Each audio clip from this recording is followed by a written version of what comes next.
Juan Martín Arias. Juan Martín Arias.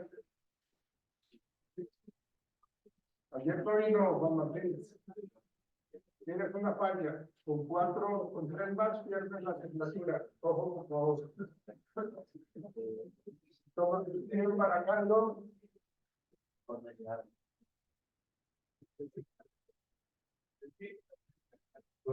Camilo Varón.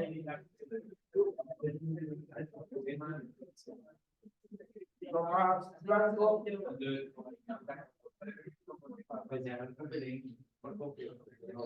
Dayana Buitrado. Cuarto, ayer no viste.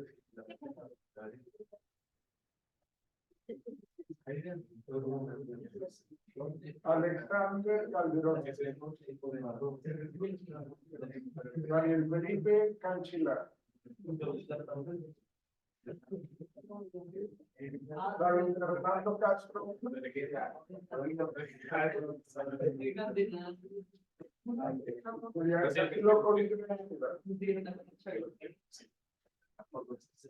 Juan Nicolás Cortés.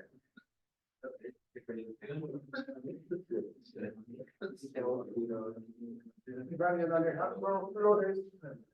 Daniel Alejandro Flores.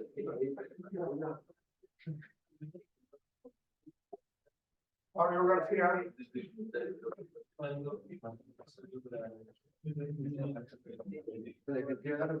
Brian García. La pregunta es Garzón.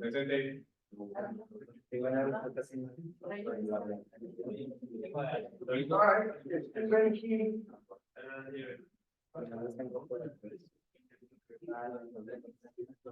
Ricardo Goncalves, Ricardo,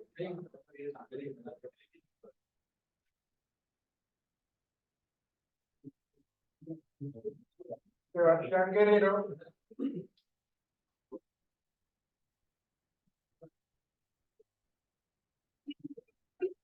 Sebastián Gutiérrez,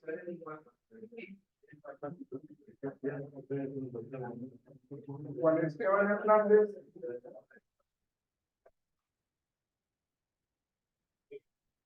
Eduardo Lázaro,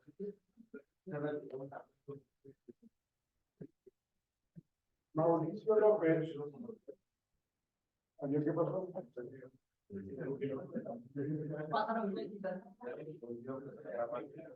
Paula López.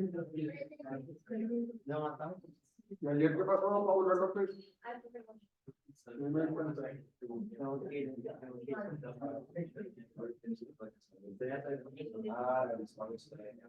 Laura Lozada.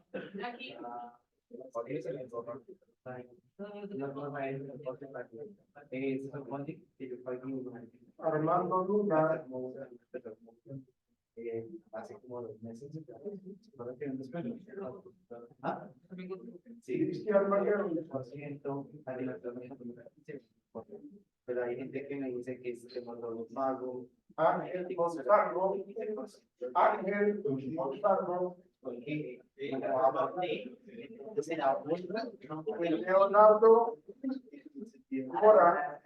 Después otra vez quería todo, pero después no dice, digo, porque me dio un 9%. Daniel Navarro. Bueno, tengo el 15% en el 20%, yo pagué 15 en el 20%. Si me bajan un descuento, debo. Víctor Andrés. Debo el 5%. Nieto. Víctor Andrés. Y no tengo todo el pago porque cuando reviso la plataforma no me deja hacer, no me deja. Miguel Ángel Núñez.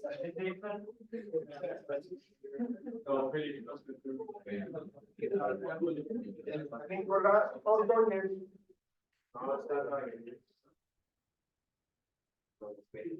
Brandon Orjuela.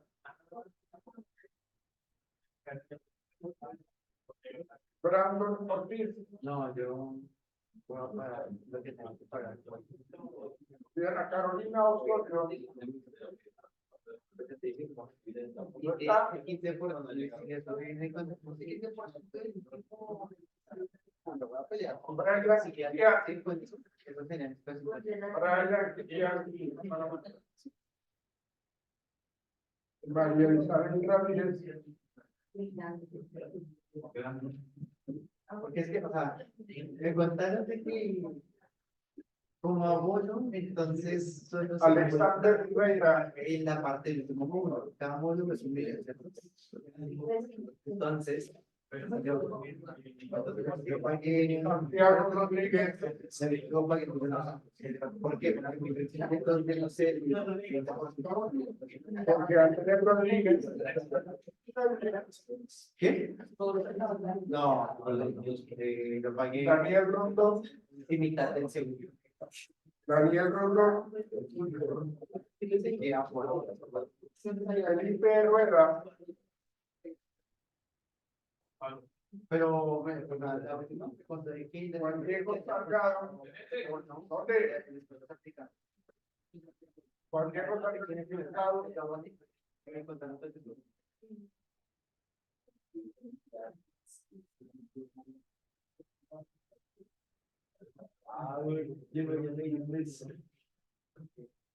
Camilo Andrés Serrano. Juan Sebastián Triana.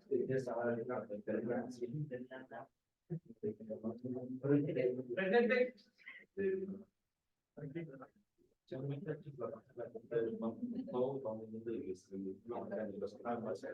Ayer no vino joven. Orban Santiago.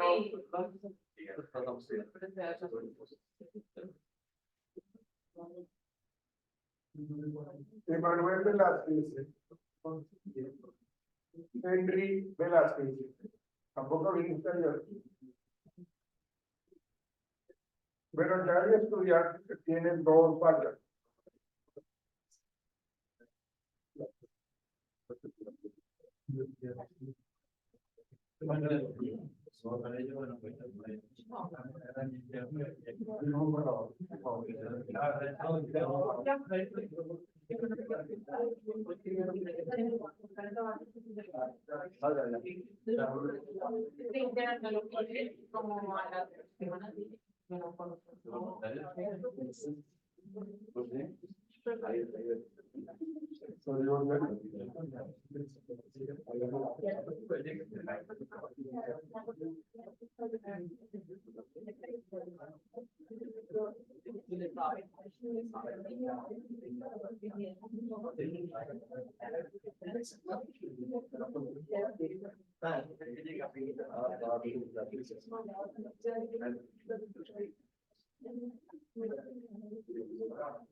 Sí, muchachos. Pues,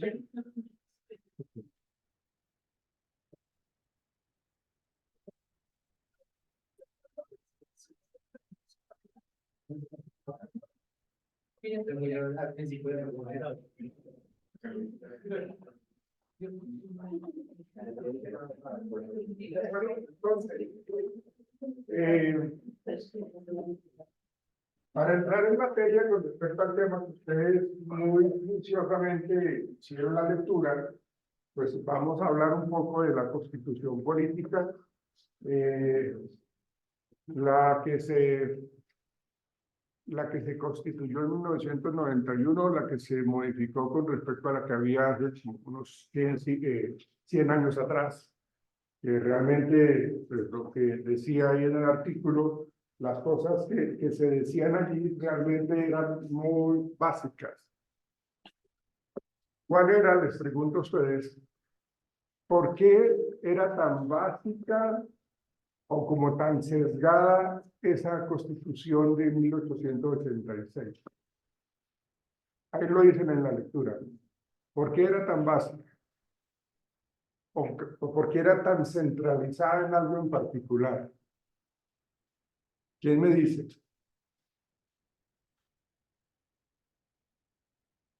¿Quién me dice?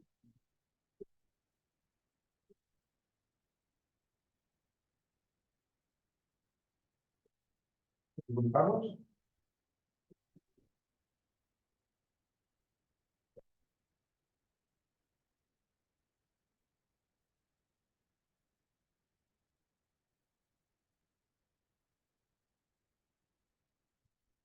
Ángel Mauricio,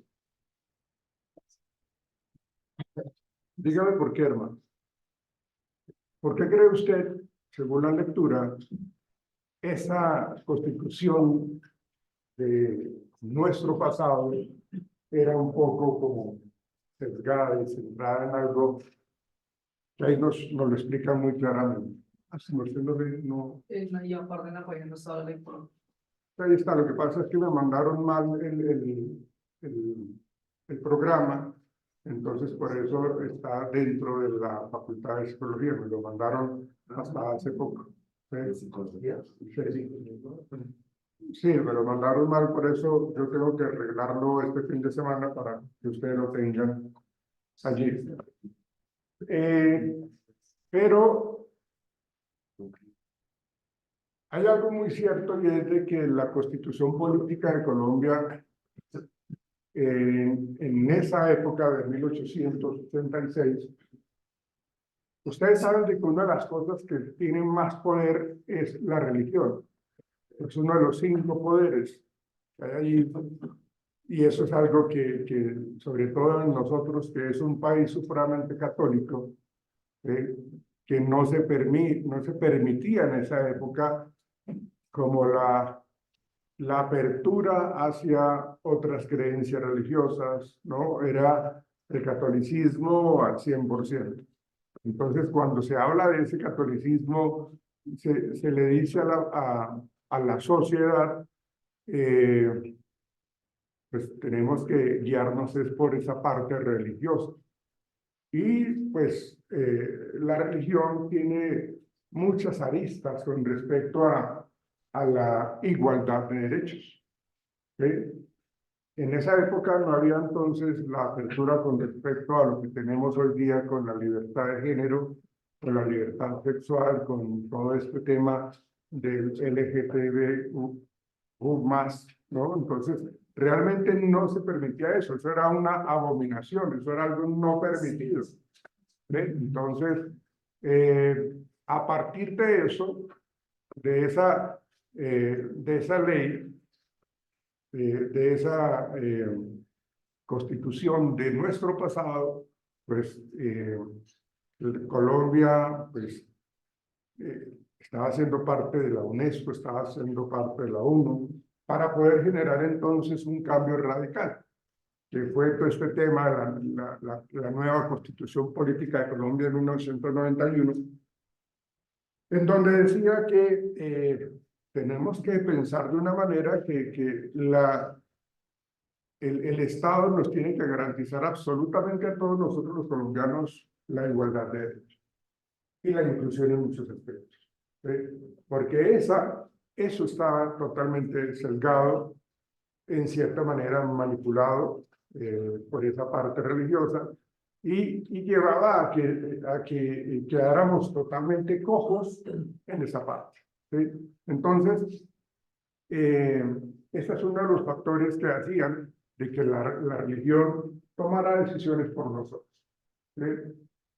De hecho, hasta los inicios de este nuevo siglo, se empezó a hablar de que la mujer tenía derecho a estudiar, ¿sí? De que podía ingresar a la universidad. Y eso era algo que, diga, las mujeres únicamente estaban era para procrear y para criar a los hijos, ¿no? O sea, no es que no fuese bien visto, sino que era supremamente raro de que la mujer estuviese en la Facultad de Medicina. Entonces, se empezaron a generar como los inicios de una posible carrera profesional para las mujeres, pero también estaba muy ligado como la manera como ellos, o como ellas, perdón, se veían en un contexto adecuado. Entonces, para las mujeres estaba ligado lo que tiene que ver con licenciaturas, ¿sí? Con educación infantil, con trabajo social, con auxiliar de enfermería y otras, psicología inclusive, ¿no? Y hoy día, aunque ya en psicología, cuando yo empecé a estudiar psicología en la Conrad, pues éramos como 3, 4 hombres y el resto eran mujeres. Y el grupo era como de 40, 50 estudiantes. Pero esto ha cambiado, esto ha evolucionado, pero es la concepción esa de que las mujeres son para ese tipo de profesiones. No la vemos como médicos, no la vemos como abogados, como ingenieros de sistemas, no lo vemos como ingenieros de software, no. Eso es algo intocable para las mujeres. Entonces, eso era algo que la nueva constitución política empezó a abrir, ¿sí? Como esas opciones, muchachos. Empezó a abrir ese abanico de oportunidad. Entonces, estábamos diciendo, ojo, pilas, en la constitución que tenemos, la antigua, no hay igualdad de derechos. Y lo que están diciendo en la constitución de Colombia, la nueva constitución es, necesitamos tener un estado de gobierno que nos garantice a nosotros la igualdad.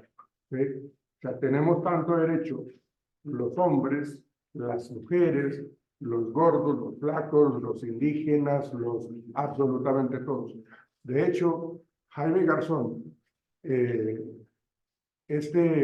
periodista, abogado, cómico, ¿sí? con muchas ideas revolucionarias, que eso lo llevaron pues, a que lo mataran. incluyó a las diferentes tribus que no estaban antes involucradas en la Constitución. Entonces él hizo que un grupo de personas, no recuerdo qué tribu eran o qué indígenas eran, ¿sí? Pero que tradujeran la Constitución Política del 91 a su idioma, para que ellos supiesen o supieran qué es lo que dice la Constitución Política de Colombia. Entonces fue en la época de Horacio, este político, se me olvidó el apellido, Horacio Serpa, ¿sí? Y un grupo de académicos y profesionales. Lo que pasa es que a veces el poder está en un control supremamente grande por un grupo de personas. Entonces lo que se quería era de que ahora es obligatorio que nosotros incluyamos esta Cátedra Colombia o Cátedra por la Paz para poder conocer un poco de nuestra historia, conocer un poco de nuestro país, de nuestros derechos, para todos, para absolutamente todos, no solamente para una región en particular, una población en particular. Entonces, realmente había muchas falencias, estaba supremamente sesgada, muy corta esa Constitución de 1886. Y empezó a generarse pues como esa obligatoriedad en nuestro continente latinoamericano, en nuestra educación colombiana, que se pudiese hablar de los derechos igualitarios, para poder entonces tener en cuenta la nueva Constitución. Vamos a mirar este video y con base en esto vamos a mirar, vamos a abordar el texto para poder, pues como hacer una serie de preguntas y tratar de responder.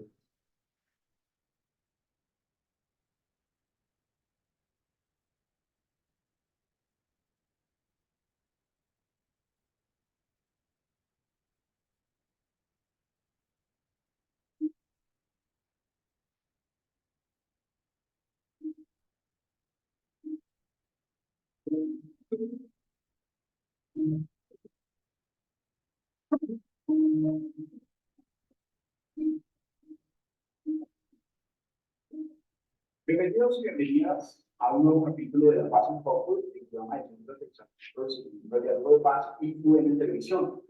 El capítulo de hoy es un capítulo que cuenta con el apoyo de la Red Paz, la Universidad Nacional de Colombia, y vamos a estar hablando sobre un tema muy importante, que es la educación.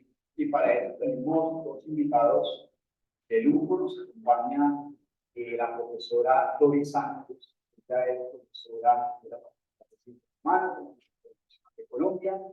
Es además profesora del Instituto de Investigación en Educación de la Facultad de Ciencias Humanas en la sede de Bogotá, y además de eso es coordinadora de la Red Paz de nuestra universidad. Y nos acompaña el profesor Don Alfonso de la Rosa, profesor de la Facultad de Artes de la Universidad Nacional de Colombia, y hace parte del equipo de coordinación de la Red Paz de nuestra universidad. Lo queremos darles la bienvenida, agradecerles por aceptar la invitación a participar en nuestro programa. Muchas gracias. Bueno, pues profesora Doris, La Paz en Foco es, ustedes lo saben, los televidentes que están fundados, un programa de pedagogía de paz. Todo el tiempo estamos pues, viendo sobre aspectos que nos parecen fundamentales de todo este largo camino que ha significado acabar en conflicto y construir paz. Como hoy vamos a estar hablando de educación para la paz, quisiera que arrancáramos recordándole un poco a los televidentes en materia de educación, los profesores, qué fue lo que se acordó del gobierno de las FARC. Son estos planes nacionales, en particular, que es eso del plan, un plan especial de educación rural. Porque podemos abarcar ahí, profe, explicando la generalidad en materia educativa. Bueno, muy bien, muchas gracias por esta invitación y bueno, muy pertinente esta primera pregunta.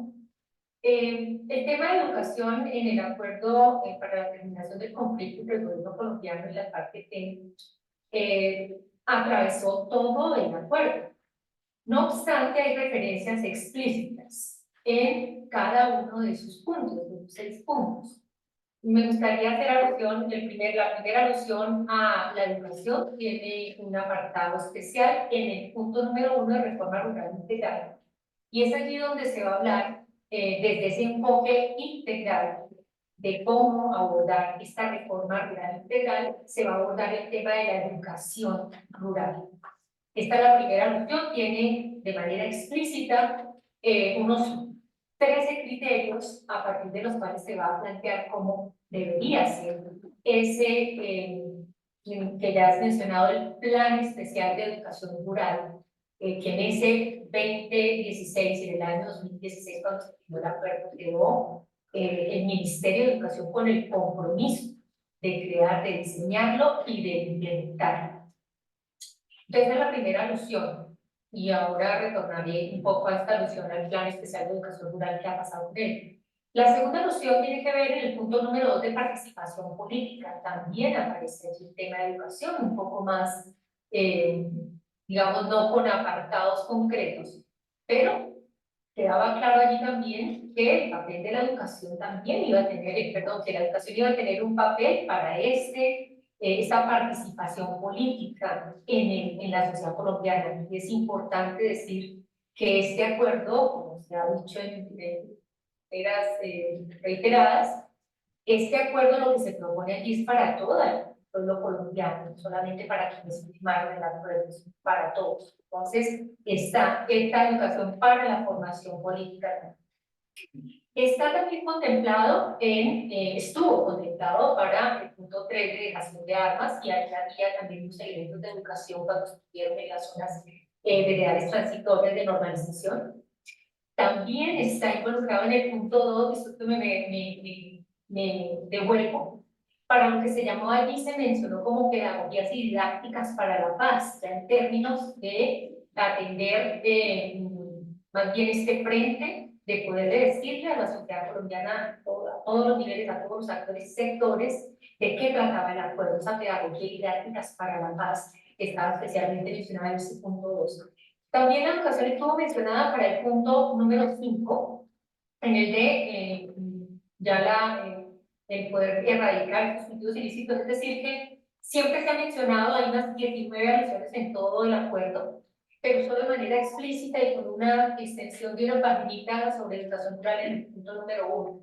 En todos los casos, siempre se está hablando de una especial atención a los jóvenes en el campo, de poder contar con el apoyo de las instituciones de educación superior para poder apoyar todos estos procesos, no solamente de educación rural, sino también de participación política, estas pedagogías para la paz. De hecho, allí se discuten y se fortalecen las cátedras para la paz, una de estas muchas iniciativas.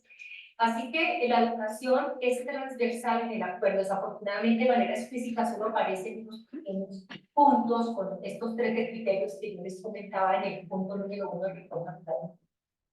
Entonces, tal vez para redondear y retornando al Plan Especial de Educación Rural, me gustaría mencionar que eso que se firmó en el 2016 solamente se vino a hacer público en una resolución del Gobierno Nacional en el 2021, el año pasado, terminar el año pasado. Es decir, que durante 4 años, casi 4 años, pues hubo una serie de procesos para conciliar lo que venían trabajando organizaciones sociales, con el Ministerio de Educación cuando se firmó el acuerdo y luego la transición con el nuevo gobierno, y solamente hasta el año pasado, a finales del año pasado, salió la resolución en la cual pues ya empieza a atenderse este compromiso del acuerdo de paz.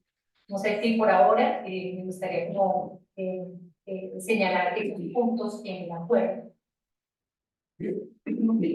Paremos allí porque hay algo importante que mencionar, y es, se habla del conflicto armado, se habla de dejar las armas, se habla de involucrar a toda la población, no solamente los que tenemos derechos son los que estamos en el casco urbano, sino que también hay que involucrar al casco rural. Siempre hay la concepción, y aún todavía se da eso, los muchachos en el casco rural o en el espacio rural están muy ligados a que crecen con todas estas ideas de la parte agrícola, de la parte ganadera, y como que siguen con esa mentalidad, ¿sí? Seguramente eso viene de una gran cantidad de tradiciones con respecto a lo que dicen los papás, lo que mantienen los papás de esos muchachos, en que esto es lo que yo les voy a dejar a ustedes. Entonces, en la cabeza de ellos no está interiorizado el hecho de que, venga, vamos a salir adelante, vamos a evolucionar y vamos a tratar de salir del campo y tener la opción de ser profesionales en cualquier disciplina. Esto es algo que, pues, lógicamente no es que se presente al 100%. Sí hay muchachos, señoritas, caballeros que están en el campo y que, pues, que quieren romper con esa tradición sociocultural de los papás en que, pues, quieren dejar de ser, digámoslo así, campesinos, para poder entonces ser unas personas de la ciudad, personas con conocimiento profesional y ser muchas cosas. ¿Qué es lo que se ha perdido? ¿Qué es lo que nosotros no tenemos claro con respecto a los derechos humanos? Porque una de las cosas que plantean en la lectura es la ausencia de los derechos humanos en igualdad de condiciones.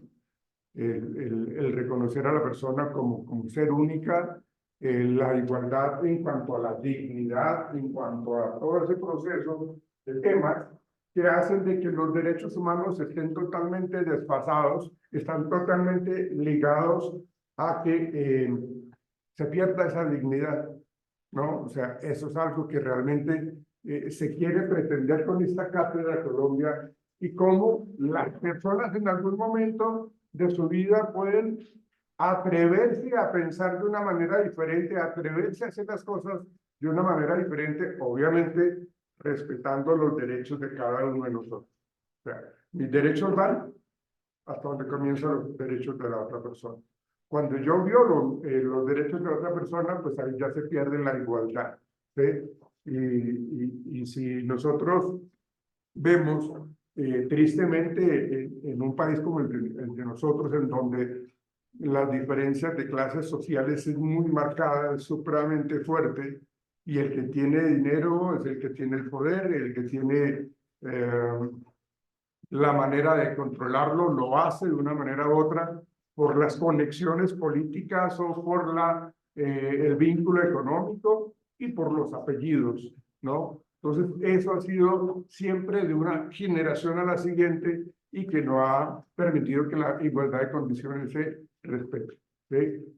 Pero con todo este tema para la educación, para la paz, ya se empieza a ver que, oiga, tenemos que ver las cosas de una manera diferente, tenemos que aceptar de que tanto las personas que viven en cierto sector marginal tienen tanto derecho como las otras personas.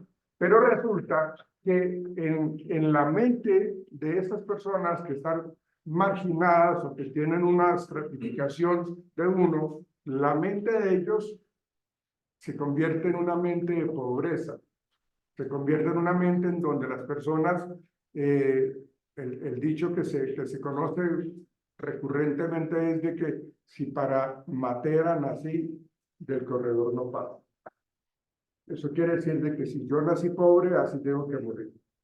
O sea, yo no tengo la opción de salir adelante porque esa es mi concepción. Esa es como lo que me tocó. De hecho, ellos no tienen esa mentalidad diferente para de pronto romper esa cadena.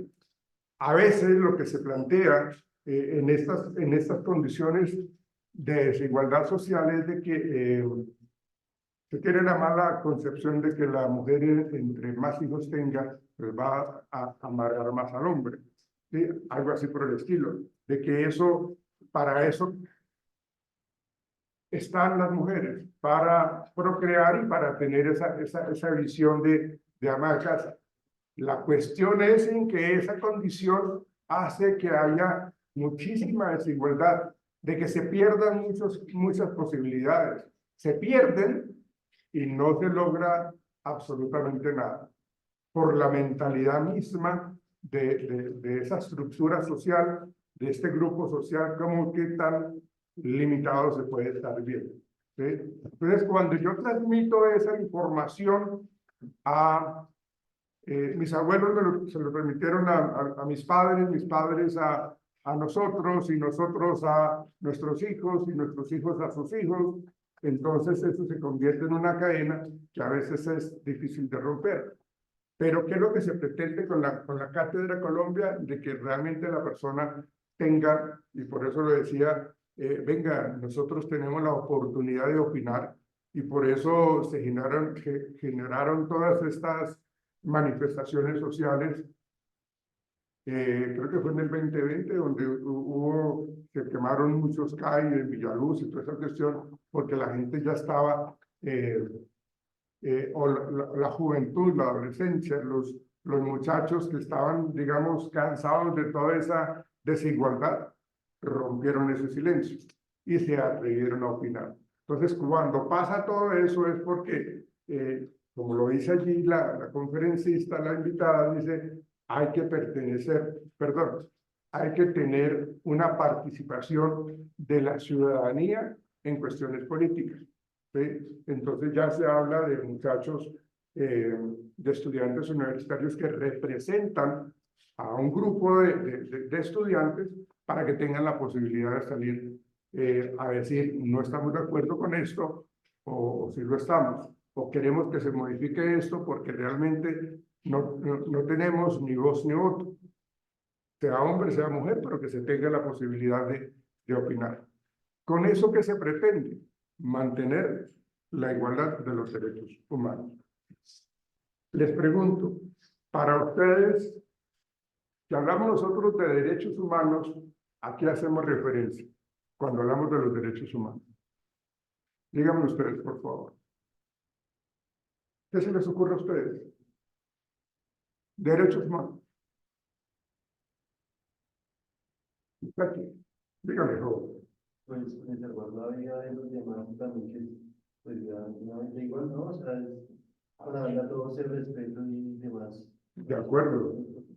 Derechos humanos es respeto a la vida, derechos humanos es la igualdad. ¿Qué otra cosa? Señor. Para mí, derechos humanos es la que cada persona tenga las mismas posibilidades y una vida. Ok, exactamente, que tenga la posibilidad de mejorar su calidad de vida, que tenga la posibilidad de estudiar, que tenga la posibilidad de casarse, de tener hijos, ¿no? Y eso representa en general lo que son los derechos humanos. ¿Sí? Por eso decía yo al inicio de la clase de hoy, la religión a veces puede estar bloqueando toda esta cuestión de los derechos humanos. ¿Sí? ¿Ustedes están de acuerdo con el aborto? Mire que acá hay posiciones encontradas. ¿Ustedes están de acuerdo con el matrimonio de dos personas del mismo sexo? ¿Ustedes están de acuerdo con que estas dos personas del mismo sexo se casen y adopten un hijo? Sí. ¿Ven? Fíjense que cuando las cosas se mencionan desde la tribuna es diferente a cuando uno está metido en el ruedo. ¿Sí? Las cosas cambian cuando a uno en cierta manera es involucrado en una decisión de esas. ¿Sí? Si yo tengo una tradición familiar o una tradición en donde pues, somos heterosexuales, pero resulta que mi hijo resultó siendo gay, ¿ven?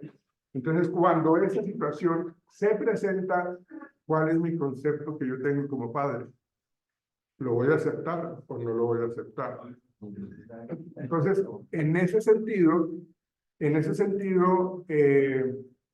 la religión vuelve y empieza a tomar partido en eso, ¿sí? Sobre todo cuando son religiones supremamente arraigadas a la creencia, ¿sí?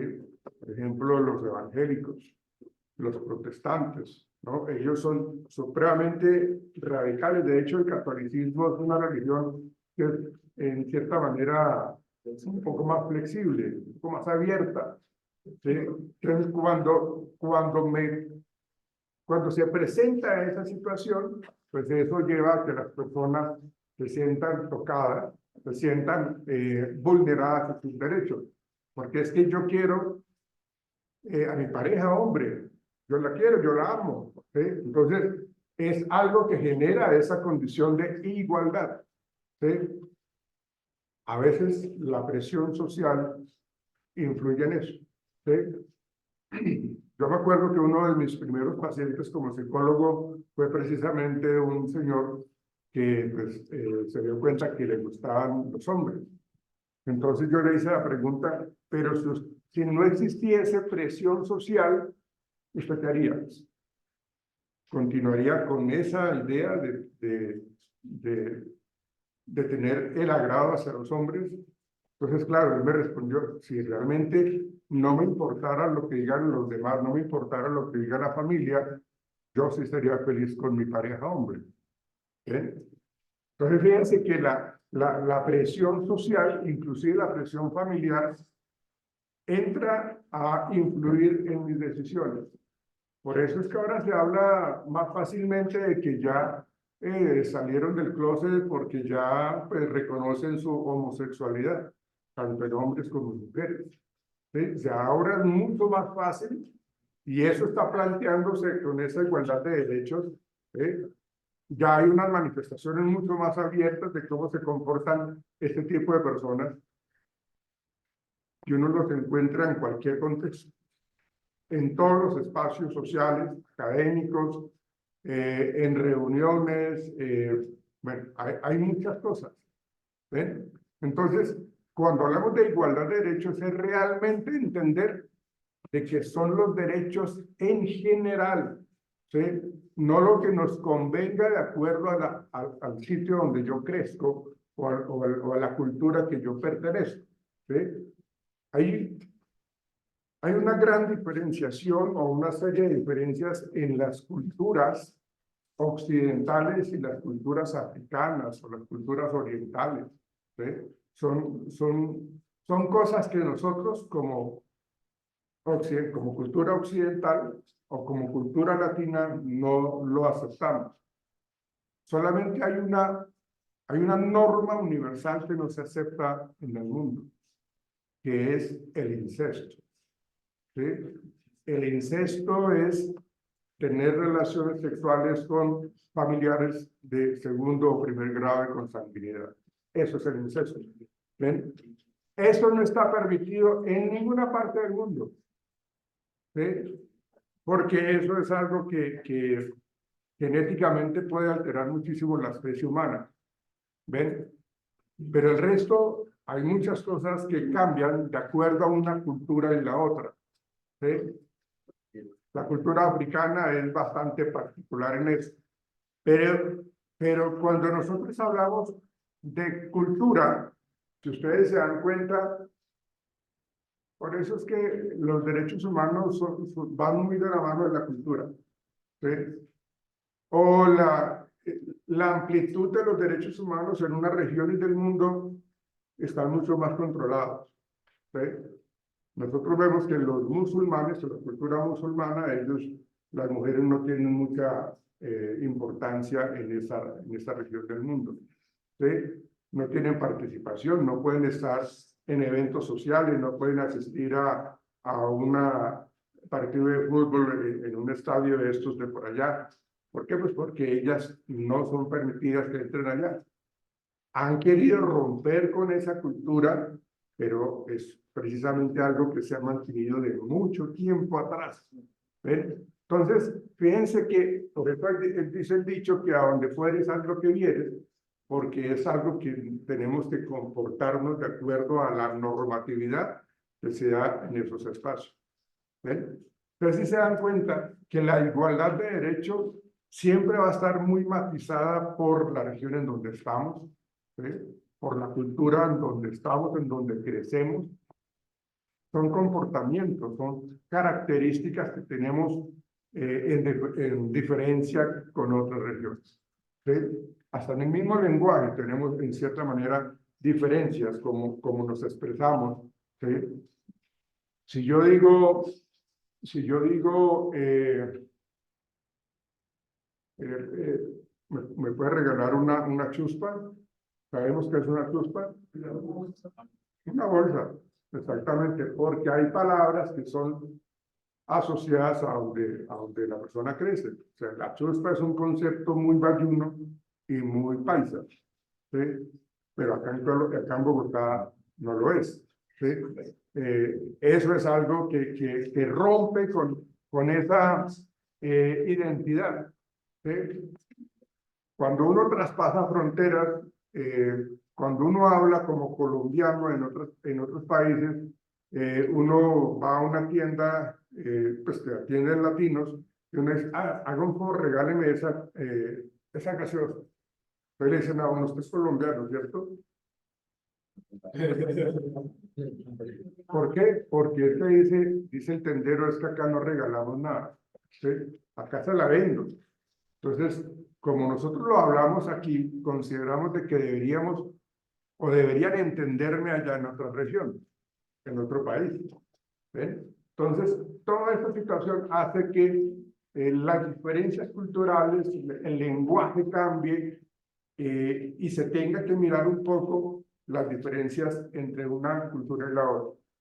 Pero los derechos humanos con respecto a la dignidad, con respecto al respeto, el derecho a la educación, el derecho a la vida misma, el derecho a crecer libremente, eso es algo universal, pero es algo que no se logra mantener precisamente por esas diferencias culturales. ¿Tienen algún comentario que hacer, muchachos? No. Al respecto. Esos son los derechos fundamentales del hombre. De hecho, fíjense lo que dice acá, derechos fundamentales del hombre. Antes, cuando se hablaba de niño, se refería tanto al hombre como a la mujer. ¿Sí? Ahora las mujeres están solicitando en su liberación femenina, están solicitando que se diferencien, no se hable de niños, en donde se incluye a la mujer, sino que se habla de las niñas y los niños. ¿Sí? Fíjense cómo se ha logrado y se ha podido cambiar todo ese tema. Ahora están con la idea de que el apellido de que la mujer exactamente tenga la opción de decir dónde va su apellido, si inicialmente o después del de su pareja. Porque siempre se habla de el apellido del padre y luego de la mamá. ¿Sí? ¿Cuál es la diferencia? ¿Por qué tiene que ser así en una sociedad, perdón, machista? ¿Sí? O sea, se pierde la apellido de la mujer porque queda el del hombre. Y el hombre va por generación en generación y la apellido de la mujer también se pierde. Sí, claro, porque es algo... Claro, algunos los mantienen. De hecho, cuando se hablaba de que la señora es casada con el señor fulanito de tal, entonces es la señora de... Sí, ahora, pues ya las mujeres, no, yo no soy de nadie. ¿Sí? Entonces realmente es como esas condiciones que hace que ahora se pueda pensar en voz alta y pedir la opción de que se cambie eso. Antes no. Eso es igualdad de derechos. ¿Sí? Y romper con esos esquemas tan tradicionalistas en una sociedad colombiana como tan machista, a veces eso choca. ¿Sí? Choca fuertemente. Pero eso es algo que está ahí latente. Avancemos un poquitico con esto y ya paramos nuevamente.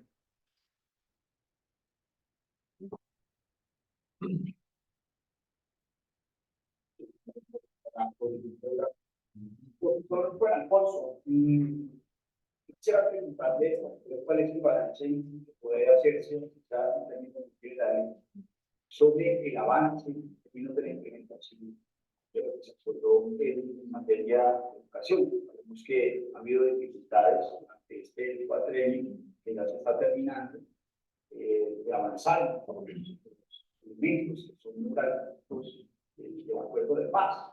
Entonces la pregunta es, ¿cuál es el balance que hace usted sobre este punto en particular en términos de su implementación? Yo diría digamos que si tenemos que hablar del balance al respecto de la implementación del acuerdo, pues la verdad yo creo que hay todavía muchas falencias y yo creo que ahí viene un tanto la responsabilidad o la intención de la Universidad Nacional de asumir cierta responsabilidad al respecto del proceso, más digamos que en su responsabilidad social, no responsabilidad al respecto de la posible falencia en la adecuación o en la puesta en funcionamiento del plan, sino más en la responsabilidad social de la universidad y la capacidad de la universidad de trabajar en pos de buscar cambios dentro de esa realidad. Y yo creo que va más allá de simplemente una puesta en marcha de un proceso, sino en una puesta en marcha flexible, es decir, y yo creo que a eso viene también la razón de que todas las disciplinas y todas las áreas de la universidad estén vinculadas al proceso. Y es que cuando hablamos de educación para la paz, no podemos hablar solamente de formación básica o inclusive de formación técnica, sino que tenemos que hablar en un proceso de pensamiento hacia esa formación y en un proceso reflexivo que permite la generación de capacidades en esas comunidades, que permite la reflexión crítica respecto de sus capacidades de acción política y de participación política, que le permite también a las comunidades entender cuáles son sus realidades, volverse partícipes de la toma de decisiones, volverse partícipes de las definiciones de hacia dónde se mueve esa comunidad y cuáles son sus capacidades para hacer el futuro. Entonces, eso es algo muy importante, pero supremamente importante cuando hablamos de la vinculación de la educación en nuestra sociedad. O sea, la educación, este espacio, señoritas, caballeros, este espacio es de universalidad. Este espacio es donde ustedes pueden plantear las diferencias que deseen y que no tienen que ser cuestionadas. Y que ustedes tienen la libre expresión de decir lo que se les antoje, pero ahí entra de que ustedes no me pueden vulnerar a mí. Donde ustedes me vulneren a mí, están faltando a esos derechos humanos.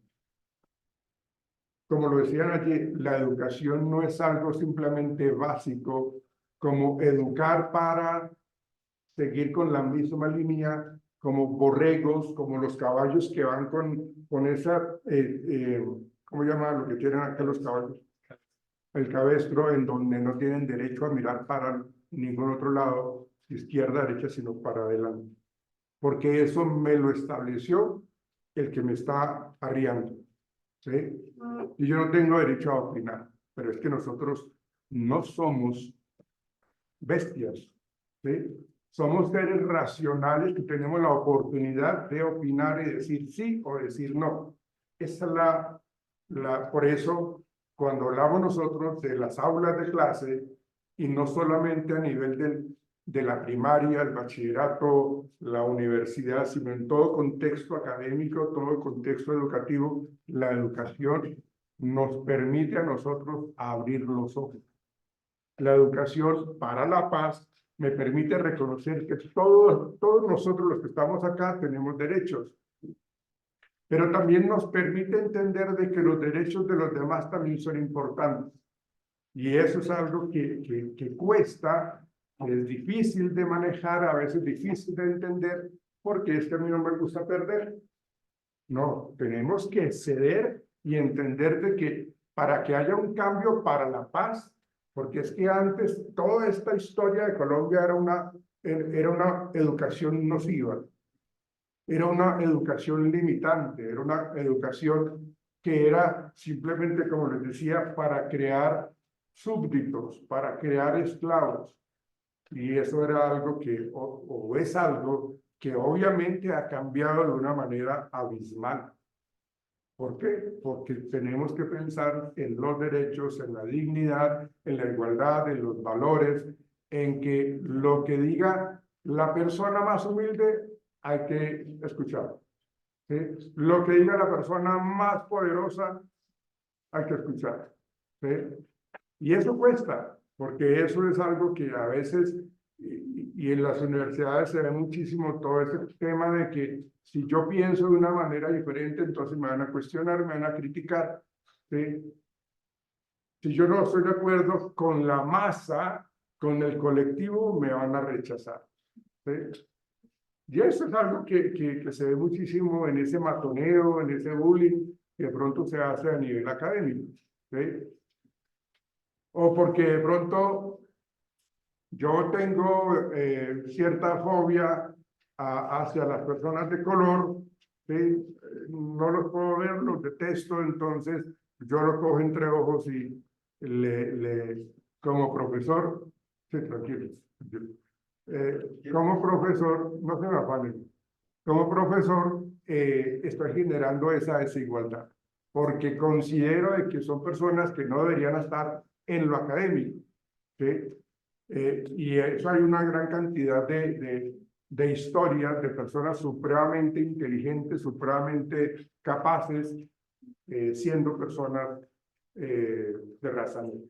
¿Sí? Entonces realmente es como que lo que nos está planteando es la educación es el camino, es el vehículo por el cual podemos romper toda esa opresión. ¿Sí? Y es algo que se necesita trabajar. ¿Sí? Cuando yo soy educado, cuando yo tengo conocimiento, yo puedo defender mis derechos. ¿Sí? Cuando yo conozco, por eso cuando uno ingresa a una empresa, lo primero que uno debe tener claro son el reglamento interno del trabajador o del trabajo. Eso es lo primero que uno debe conocer, porque ahí están estipulados los derechos y los deberes del trabajador. Y cuando yo me siento vulnerado en mis derechos, pues entonces yo me voy para el Ministerio de Trabajo y hago la queja correspondiente, el del Ministerio de Trabajo, porque es algo que yo tengo derecho. ¿Sí? Porque yo tengo que mirar qué es lo que está pasando, yo tengo que tipificar, me están haciendo la vida imposible, me están haciendo el cajón para sacarme de la empresa, ¿sí? Pero lo que pasa es que lo están haciendo porque es que yo no le caigo bien a mi jefe. Entonces está buscando de qué manera me hace zancadilla y me está sobrecargando de trabajo, me está humillando, me está haciendo muchas cosas. Eso se tipifica como un acoso laboral. ¿Ven? Entonces toda esa condición hace que yo no me quede callado. ¿Sí? Claro, los que tienen el poder a veces lo utilizan mal y quieren subyugar a los demás. Pero ahí no estamos hablando de derechos humanos, ahí no estamos hablando de esa igualdad. Entonces, por eso se dice que la educación no debe ser solamente o únicamente para generar conocimiento, sino que la educación se da precisamente para poder pensar de una manera diferente. ¿Sí? Eso es lo que nos plantea lo que está diciendo el así. Dígame.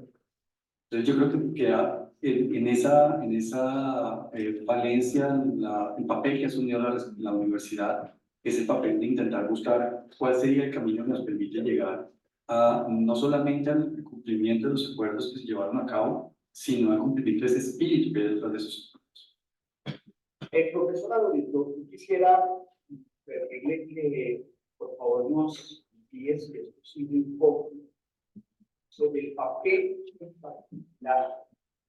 que pueden jugar las universidades del Estado o la forma en que las universidades del Estado han venido asumiendo que de una u otra manera es un mandato para todo el Estado colombiano.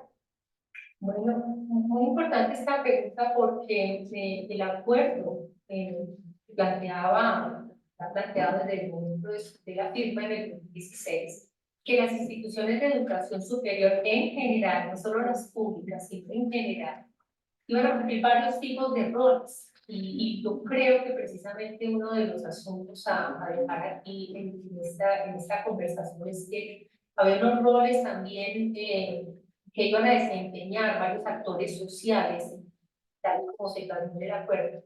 Las instituciones de educación superior iban a centrar su atención y sus buenos esfuerzos y energías y buenos oficios en acompañar, no solamente como asistencia técnica, sino acompañar también todo el proceso de implementación del acuerdo, tanto en las líneas de formación política, en la formación ciudadana, de comprender qué trataba ese acuerdo, que era lo que buscaba y en términos de beneficios para toda la sociedad colombiana, no solamente para los firmantes del acuerdo, sino también, además de ese acompañamiento en formación política, ciudadana y en asistencia técnica para acompañamiento de procesos y proyectos varios, también iba a formar para una veeduría que pudiera servir, es decir, iba a formar a los ciudadanos e iba a tener iniciativas en sus campus, en sus instituciones, para hacer una veeduría que orientada a ver que se implementara el acuerdo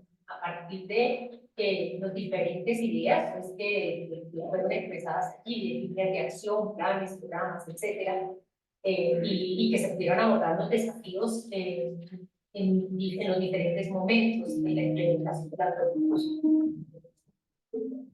Ya con respecto a las universidades públicas, pues también allí empieza a aparecer unas pocas alusiones, unas pocas menciones, y este ejercicio desde las públicas empieza a cobrar otras formas a propósito de cómo, cuál es el accionar de las universidades públicas, muchas de ellas presentes en muchos lugares donde no hay otro tipo de universidad, y a propósito, universidades a las que buena parte de la población colombiana puede acceder tampoco de manera fácil a otro tipo de instituciones.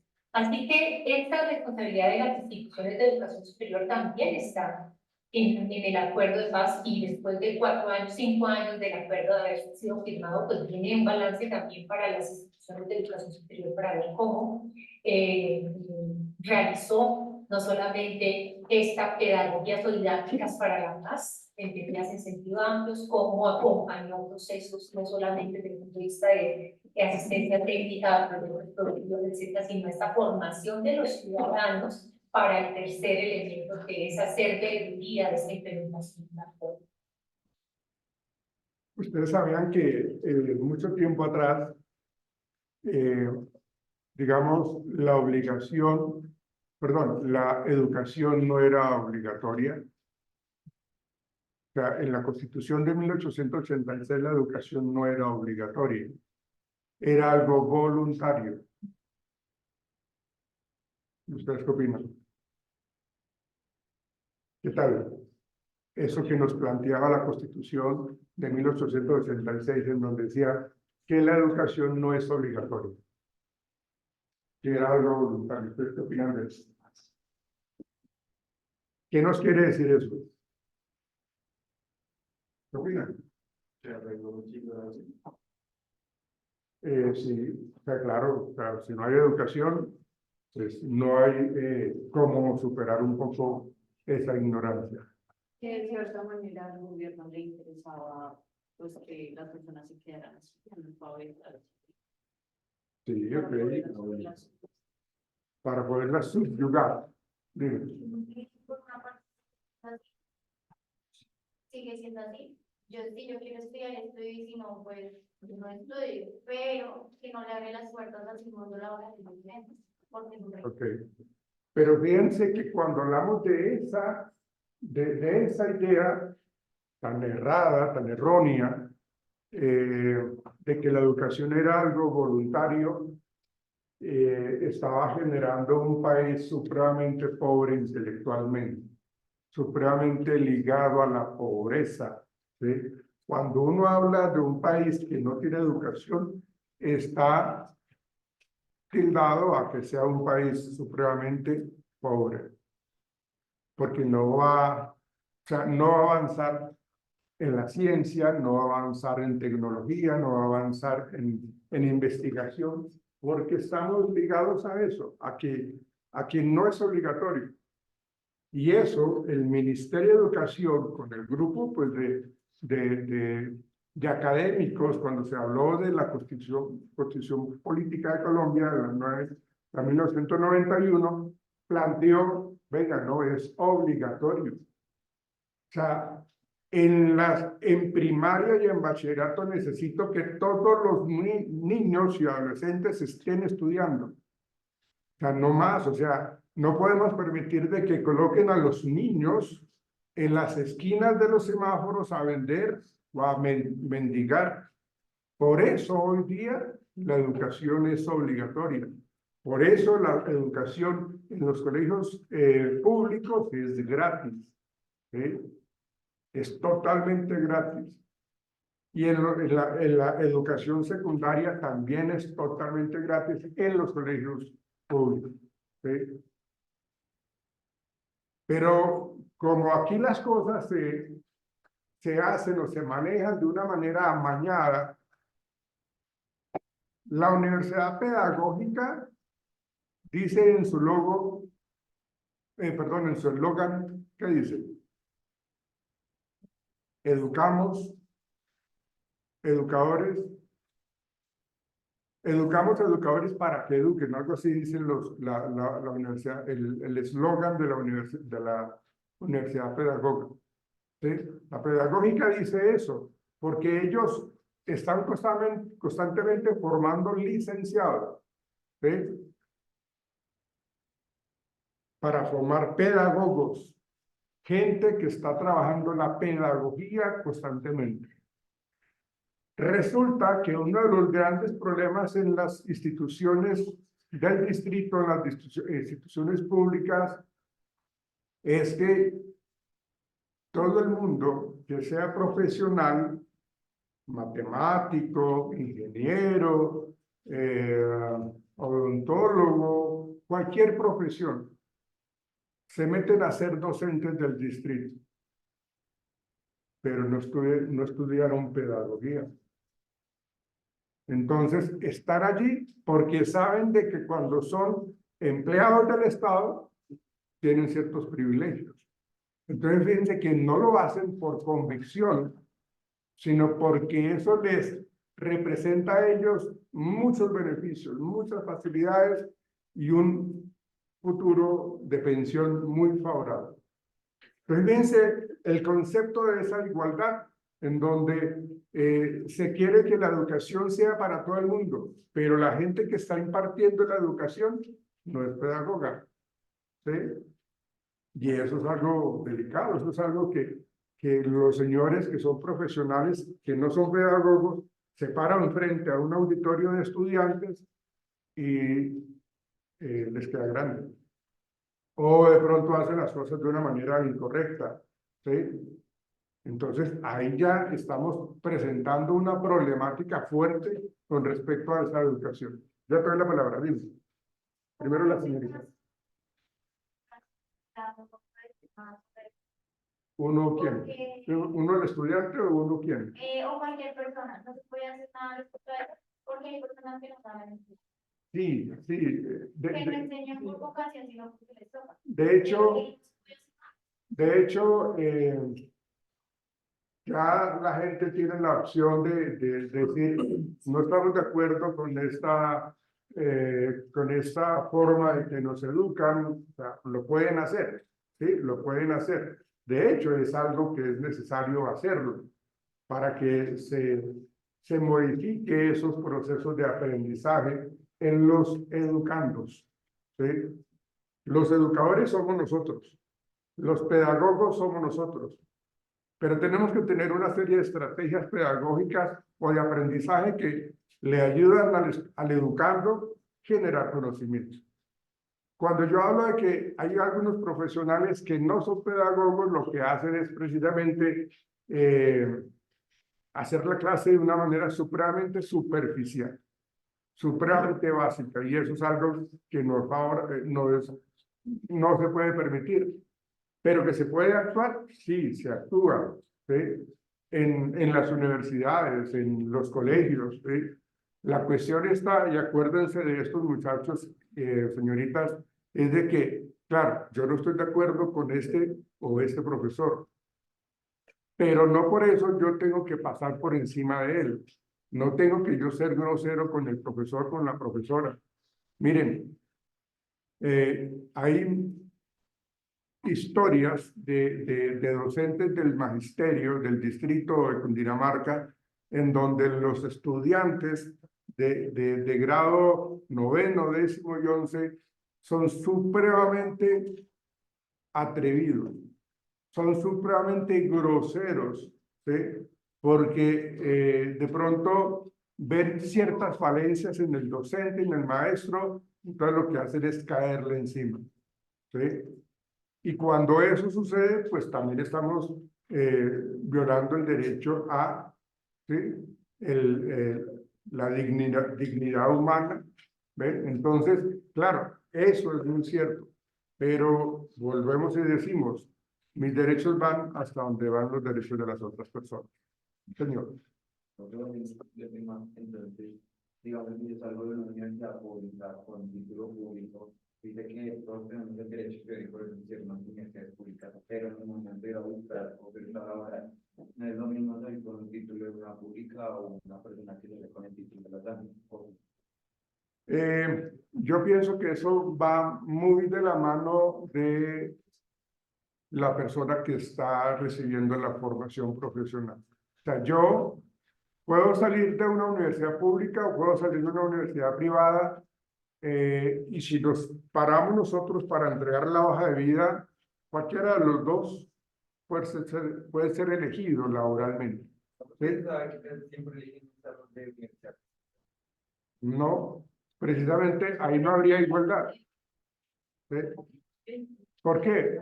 Mire, o sea, claro, tradicionalmente se habla de que vamos a recibir, y eso es algo, eso es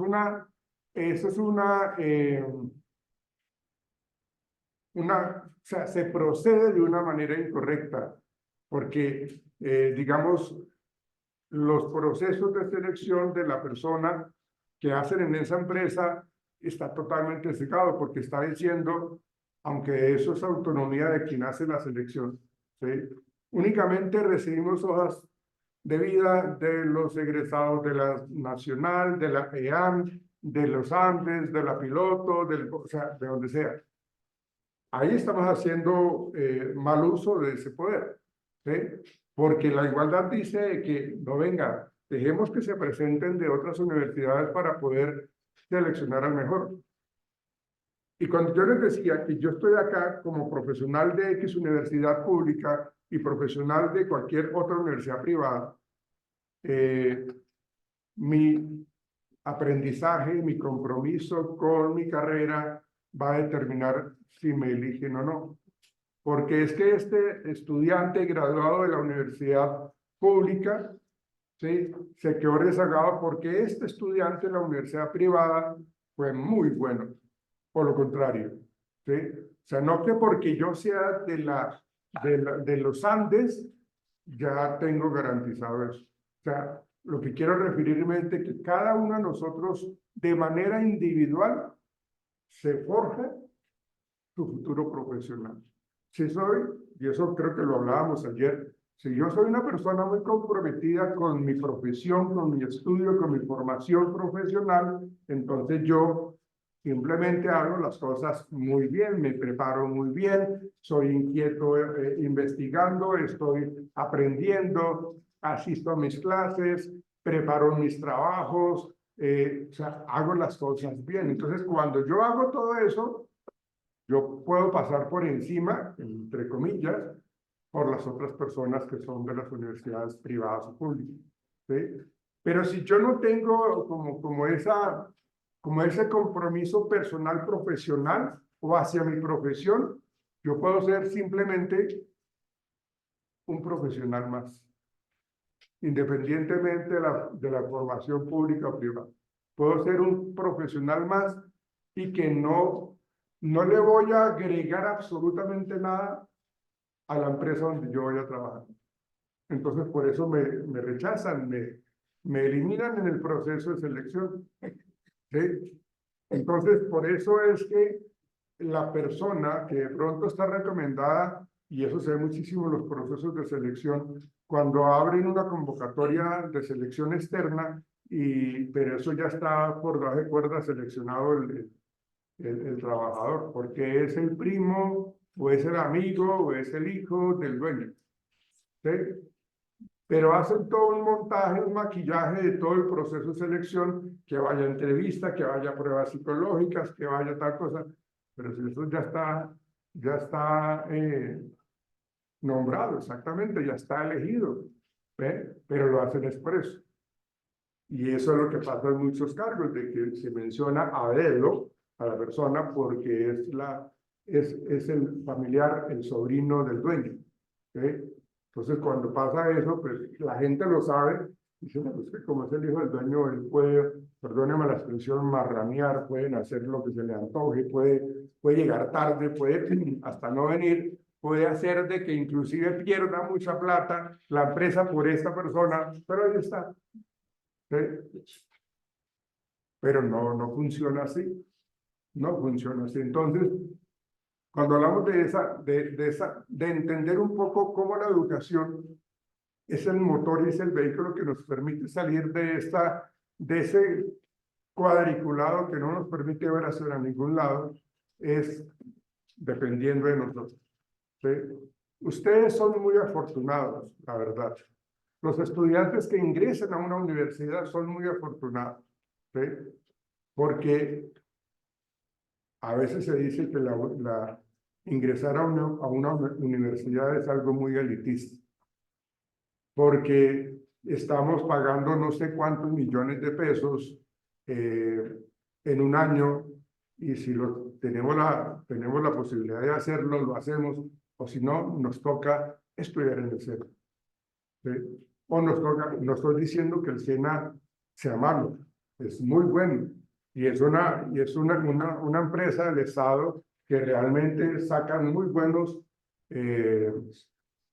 tecnólogos, técnicos, ¿sí? Sacan muy buenos, porque son muy apetecidos laboralmente, pero son personas que estudian para ser operarios, subalternos, ¿sí?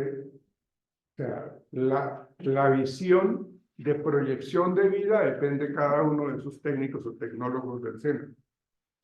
Y van avanzando. Miren, conozco mucha gente que ha salido del SENA y empiezan a escalar, ¿sí? Y escalan y tienen una hoja de vida muy buena. O sea, esa formación en el SENA los potenció enormemente y pueden llegar a ser unas personas supremamente muy buenas que lo van ascendiendo en la empresa, donde hay una empresa que realmente les hace desarrollo de carrera. Entonces la gente termina siendo unos ejecutivos muy buenos y ganan unos salarios impresionantemente buenos. ¿Sí? Y empezaron en el SENA. ¿Eso de quién dependió? Pues de la persona. ¿Sí? Porque ahí estamos hablando de las competencias, de la meritocracia, de la posibilidad de estar vinculado en una empresa, pero por mis propios méritos. No porque me fue bien o me fue, mira, hay una empresa que es como una empresa en donde los trabajadores están totalmente inconformes porque el gerente de la empresa les gusta mucho tomarse sus cervecitas los fines de semana, entonces se va con ciertos trabajadores y se van de rumba, entonces a esos no se les exige, ellos llegan tarde, ellos hacen lo que desean. Los que se quedan juiciosos trabajando son los que están inconformes. ¿Ven?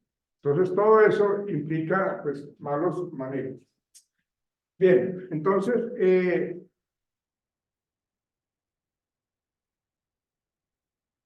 dice, permítanme les leo acá, sentido de formación de la persona, hablando de la educación, el respeto por los derechos humanos y la búsqueda de la paz. ¿Sí? ¿Por qué hay conflicto con los grupos ilegales, porque no hay igualdad, porque la gente tiene una concepción y por eso esta gente que son vulnerados y toda esta cuestión tan negativa que ha hecho la guerrilla de secuestrar a niños, adolescentes, hombres y mujeres para que se metan a las filas de la guerrilla para poderlos controlar y manipular. Ahí se está perdiendo la dignidad humana, se está perdiendo los derechos humanos porque estamos en un estado de desigualdad, ¿sí? Y eso es algo pues, de que obviamente no está bien visto. Educar para la paz es precisamente para romper toda esa cadena, ¿sí? Para que sepamos nosotros de que no debemos permitir toda esa salvajada de cómo la gente termina siendo parte de las fuerzas ilegales como las FARC y toda esta gente, ¿sí? Porque están acostumbrados a tener una condición de vida siempre ilegal. ¿Y qué decir? Que eso lo veremos en otra clase.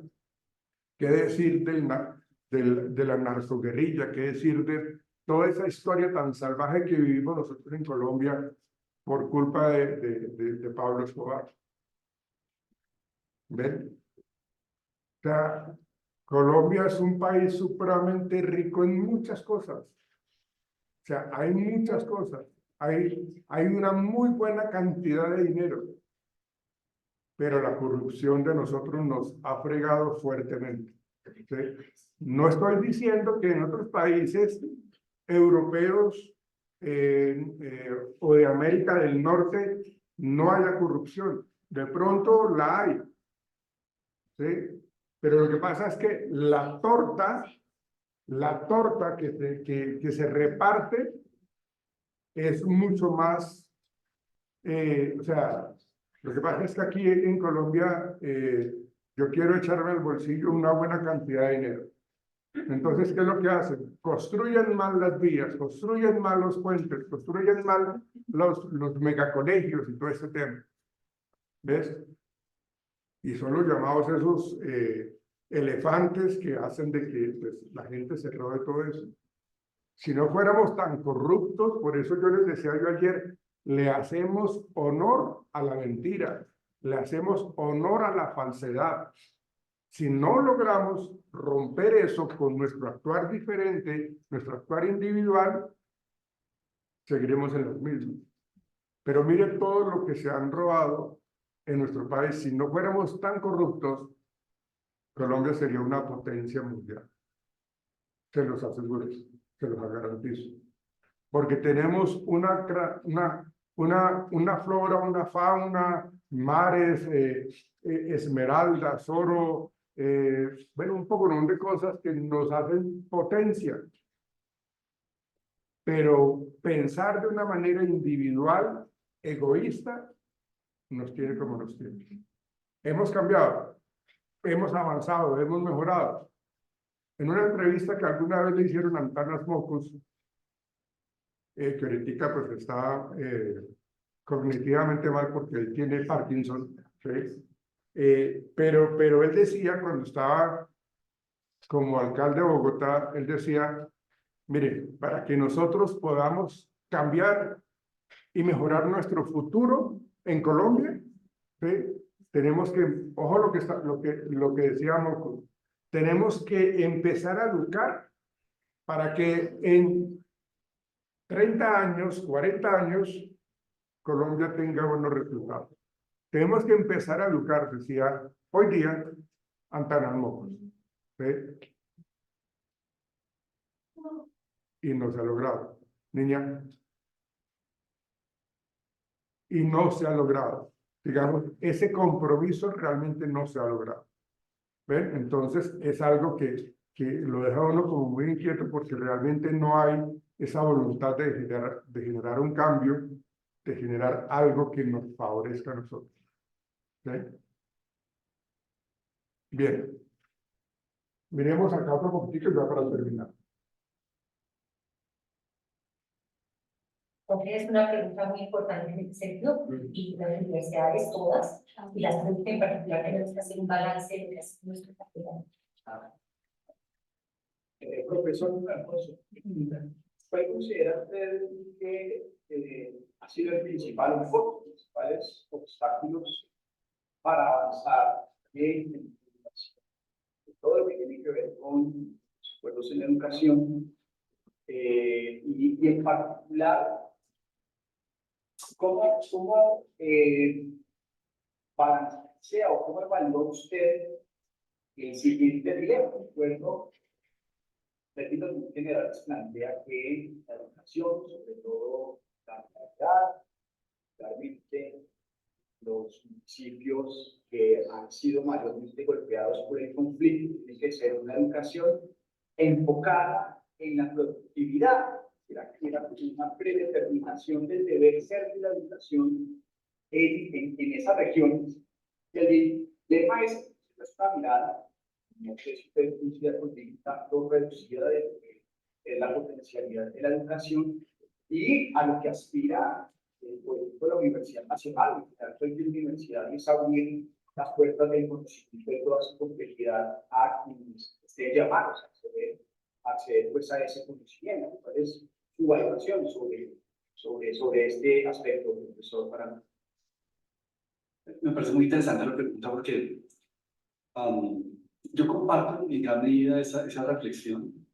Yo creo que parte, y voy a tratar un poco de hablar desde la experiencia del trabajo en las comunidades, de una falla en la percepción al respecto de lo que significa un acuerdo de realización de una comunidad.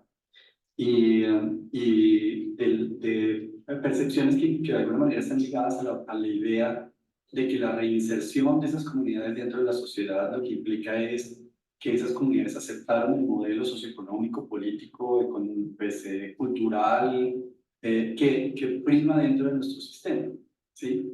Y que de alguna manera se hicieron a la idea de que tienen que entrar en él. Y yo pienso, y esto es parte también de las conversaciones en algunos momentos con personas firmantes del acuerdo, y es que su visión al respecto de la situación es que ellos lo que no habían cedido ante sus ideales de alguna manera ideológicos, sino que en muchos casos era simplemente una búsqueda de estrategias sobre las cuales se pudiera negociar o buscar caminos alternativos a los que eso es una cosa que es importante. Y en ese sentido, muchas de las conversaciones, cuando hablamos de este modelo de educación que está muy ligado a la productividad, que está muy ligado al desarrollo de emprendimientos, a la sostenibilidad económica, es un poco como una imposición de un modelo ya preestablecido sobre esta comunidad. ¿Sí? Y es la asunción detrás de eso, el asumir que lo que se está haciendo es dándole las herramientas para que ellos puedan integrarse en un sistema socioeconómico productivo de nosotros. O de la sociedad como nosotros la entendemos en este momento, que a la larga las sociedades son procesos que están cambiando permanentemente, entonces uno no podría asumir que a la larga simplemente es un margen de tiempo. Tiempo obviamente en nuestros mismos sistemas que nosotros consideramos hoy, lo que hoy consideramos como modelos democráticos, es imposible que en 10 o en 15 años se replanteen y digamos la democracia tiene otros principios. Por ejemplo, las discusiones que se llevan hoy en día a cabo en la academia respecto de lo que significa una democracia de representación o una democracia deliberativa. Entonces, ese tipo de diferencias hacen que a la larga cuando se plantean desde un modelo que es desde la cabeza hacia abajo, top-down, cuál es el modelo educativo o cuál es ese proceso burocrático administrativo que lleva a la consolidación de un modelo educativo. Y normalmente las visiones están ligadas a cómo se lleva las estructuras de alguna manera que preexistentes de nuestra sociedad, la sociedad como nosotros la entendemos, a un grupo que de alguna manera tiene unas visiones diferentes y que implica un proceso más experimental, más de definición de cuáles son esas realidades situadas de esa comunidad y qué tipo de educación requiere, ¿sí? Nada más el hecho, por ejemplo, de pensar en el modelo que la educación, que todavía inclusive prima en las universidades, es un modelo que tiende a ser dogmático, que tiende a ser positivista, que tiende a ser paternalista, que tiende a ser colonialista, a pensar en modelos educativos diferentes. El asumir, por ejemplo, el conocimiento existente en estas comunidades, el conocimiento ancestral situado, el conocimiento popular, que estas comunidades han generado en su existencia en el mundo, es un conocimiento tremendamente amplio y que la intención de educación no es un problema de llevar educación a esas comunidades, sino buscar estrategias para que la educación, para que el conocimiento sea distribuido, validado, conversado e implementado. Y en muchos casos. La pregunta que le hicieron fue cuáles serían los bloqueos que usted considera que no permite que avance la educación, que no permita ese cambio de la estructura mental. Y ahí estaba respondiendo cuando él decía que lo que necesitamos es de que la persona o las personas tengan la facilidad de opinar, la facilidad de generar nuevas ideas, de que pueda ser mucho más participativo, porque antes no lo hacíamos. Entonces, dice acá, permítame le leo, cuando señala que el Estado debe fortalecer la unidad de la nación y asegurar, y esto es lo que pretende hacer la educación en Colombia, o en general, asegurar a sus integrantes la vida, la narcoguerrilla no lo permitía. O sea, la época de los 80, los principios de los 80, hasta mediados de los 90, caminar por Bogotá o por Medellín o por Cali, era un riesgo impresionante porque había un carro bomba ahí estacionado y explotaba en cualquier momento. ¿Ven? Pues cuando eso se pierde, pues asegurar a sus integrantes la vida, la convivencia o la sana convivencia, porque pues los conflictos que se presentan a nivel de familia también están allí latentes, la posibilidad de asegurar el trabajo igualitario, la justicia, la igualdad, el conocimiento, la libertad y la paz. Eso es lo que pretende Cátedra Colombia. Eso es lo que pretende que haya esa reflexión.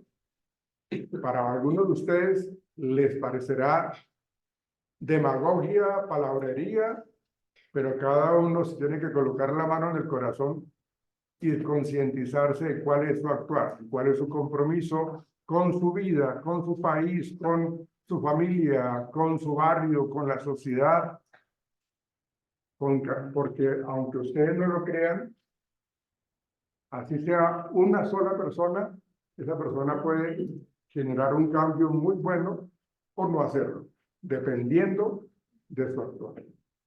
Señor. Tengo una pregunta. ¿Usted considera que la educación es el único factor importante para el cambio? Me parece que es un punto de partida.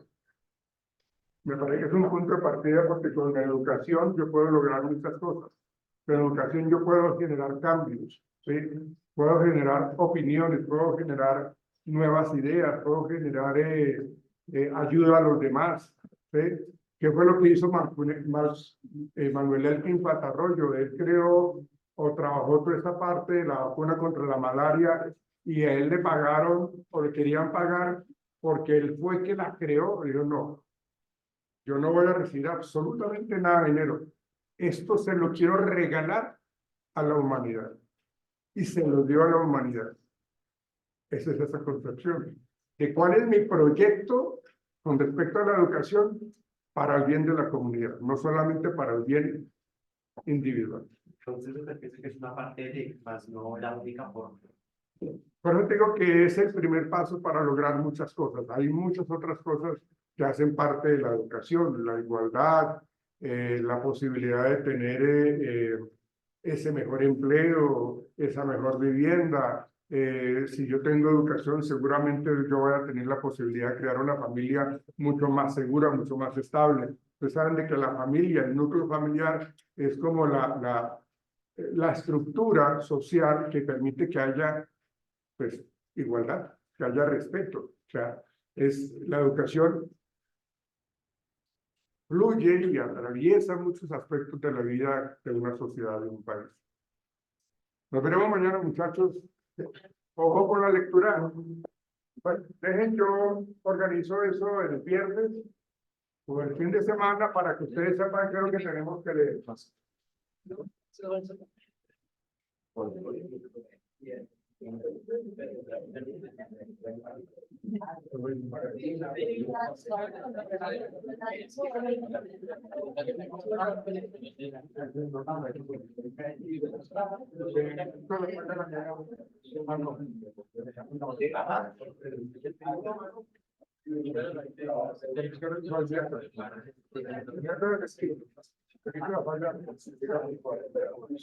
El miércoles 21.